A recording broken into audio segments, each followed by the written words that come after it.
महाभारत का युद्ध चल रहा था। 10 दिन बीत गए, कौरवों की सेना खत्म होती जा रही थी, पांडवों की सेना अभी भी वैसी बरकरार। दुर्योधन को चिंता हुई। दुर्योधन ने एक व्यंग में भीष्म पितामह से कहा, खाते हमारा अन्न है और भला चाहते हैं पांडवों का। दुर्योधन की इस बात को सुनकर के भीष्म पितामह बोले, ए दुर्योधन, क्या बोलते हो? तुम्हारा नमक खाया है इसीलिए तुम्हारे पास खड़ा हूँ, और तुझे मृत्यु का बहुत भय है ना, तुझे डर लग रहा है कि कहीं तू हार ना जाए।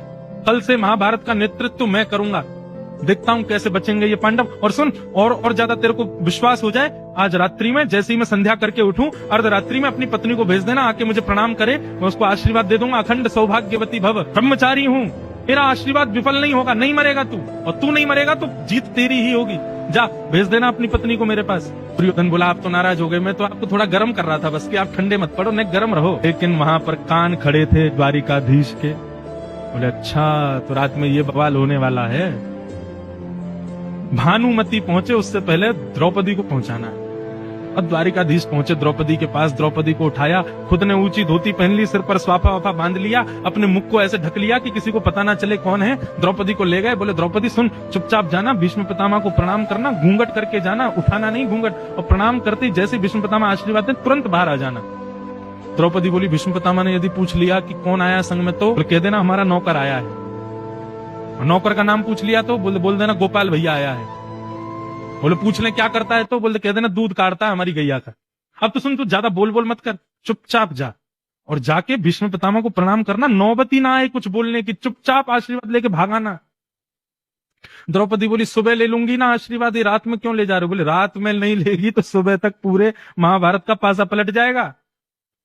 रात्रि का समय द्रौपदी ने भीष्म पितामह के शिविर में प्रवेश किया। नेत्र बंद करके भीष्म पितामह संध्या वंदन करके माला जप रहे थे। इतने में भानुमति द्रौपदी गई और द्रौपदी ने जाकर के प्रणाम किया, घूंघट निकाला हुआ था। भीष्म पितामह की संध्या पूर्ण हुई, भीष्म पितामह ने नेत्र खोले, सामने देखा तो उनको लगा भानुमति आई है।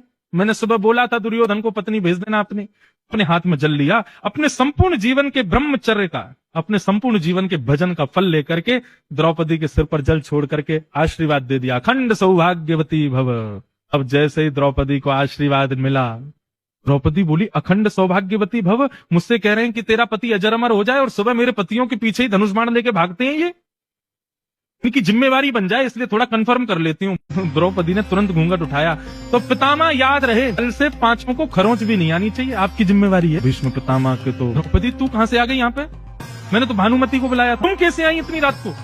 द्रौपदी बोली, मुझे आपके आशीर्वाद का अधिकार नहीं है, केवल भानुमति को दोगे आशीर्वाद? पुत्रवधू नहीं हूँ आपकी? नहीं बेटा, मैं तुझे भी आशीर्वाद दे सकता हूँ, लेकिन हाथ में तो तुम कभी नहीं आई, आज कैसे आ गई?